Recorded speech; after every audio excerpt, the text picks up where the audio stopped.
അപ്പം നമ്മൾ യാത്രക്കിടയിൽ ഒരുപാട് പേര് ചോദിക്കുന്നൊരു ചോദ്യമാണ്. നമ്മുടെ യാത്രക്കിടയിൽ നമ്മളെ ഫുഡും കാര്യങ്ങളൊക്കെ എങ്ങനെയാണ്, ഇപ്പോൾ ഫുഡിൻ്റെ കാര്യങ്ങളൊക്കെ എങ്ങനെയാണെന്നുള്ളത് ഒരുപാട് പേര് ചോദിക്കുന്നു. നമ്മൾ നോർമലി ചെയ്യുന്ന കാര്യം എന്ന് പറഞ്ഞു കഴിഞ്ഞാൽ, ഒരു സിറ്റി ടൗൺ ഏരിയയിൽ പോയി കഴിഞ്ഞാൽ, ഇപ്പോൾ നമ്മൾ തഞ്ചാവൂർ വന്നിട്ടാണ്. തഞ്ചാവൂരിൽ നിന്ന് നമ്മൾ വേളാങ്കണ്ണി റൂട്ടിലേക്ക് പോവുകയാണ്. ഇപ്പോൾ വേളാങ്കണ്ണി റൂട്ടിൽ പോകുമ്പോൾ ഒരുപാട് നല്ല കാഴ്ചകളൊക്കെ ഉള്ള മനോഹരമായിട്ടുള്ള ഗ്രാമപ്രദേശങ്ങളാണ്.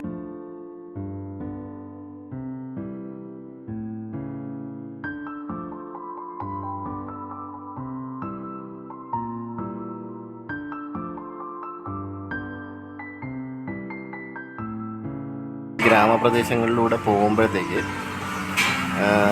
ഒരു ബോർഡ് ഭയങ്കര അട്രാക്റ്റീവായിട്ട് ഒരു ബോർഡ്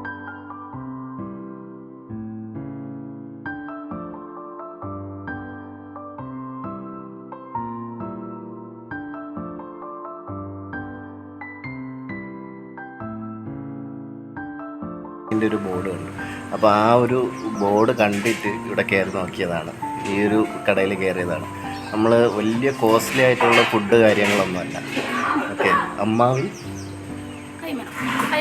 അമ്മാവിൻ കൈമണം, അതായത് നമ്മുടെ നാട്ടിലെ അമ്മയുടെ രുചി അല്ലെങ്കിൽ അമ്മയുടെ കൈപുണ്യം എന്നൊക്കെ പറയുന്ന ഒരു ഹോട്ടലാണ്. അപ്പോൾ ആ ഹോട്ടലിലെ ഫുഡിൻ്റെ കാര്യങ്ങളും നമുക്ക് രാവിലെ ടിഫിന് കഴിക്കാനാണ് കയറി കേട്ടോ. ടിഫിന് കഴിക്കാൻ കയറിയപ്പോൾ നല്ല അടിപൊളി ഇഡ്ഡലി, തക്കാളി ചമ്മന്തി. നിനക്ക് ഇഷ്ടപ്പെട്ടതാ? തക്കാളി ചട്നിയാണ് ഏറ്റവും ഇഷ്ടപ്പെട്ടത്. എനിക്ക് തേങ്ങ ചട്നി ഭയങ്കരമായിട്ട് ഇഷ്ടമായി. പിന്നെ സാമ്പാറും ഒക്കെയാണ്. വെറും 65 രൂപയുള്ളൂ. നമ്മൾ രണ്ടുപേരും കൂടെ കഴിച്ചിട്ട് കാപ്പി അടക്കം രണ്ട് കോഫി അടക്കം രണ്ടുപേരും കൂടെ ഫുഡ് കഴിച്ചിട്ട് 65 രൂപയായുള്ളൂ. മനസ്സിലായില്ലേ? ഇതാണ് പൂ പോലത്തെ ഇഡലി.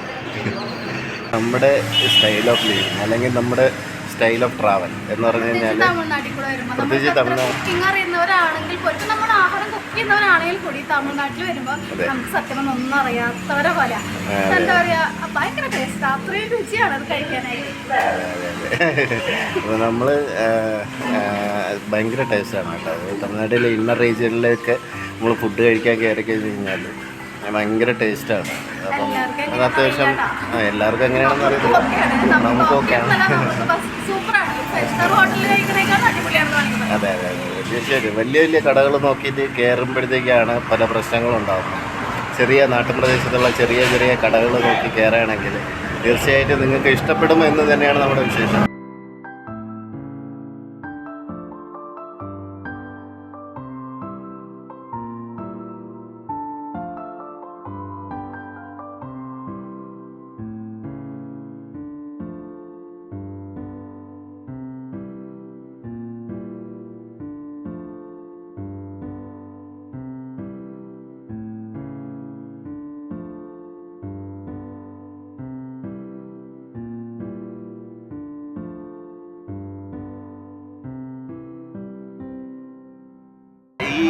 ഇതിൻ്റെ ലൊക്കേഷൻ വന്നിട്ട് ഞാൻ ഇതിൽ ഷെയർ ചെയ്തേക്കാം കേട്ടോ.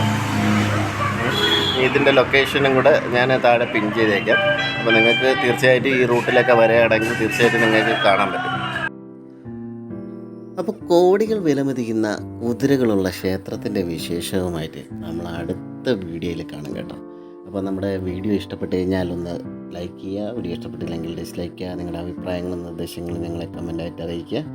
അതുപോലെ ചാനൽ ആദ്യമായിട്ടാണ് കാണുന്നതെങ്കിൽ ഒന്ന് സബ്സ്ക്രൈബ് ചെയ്യുക, നമ്മളെ സപ്പോർട്ട് ചെയ്യുക.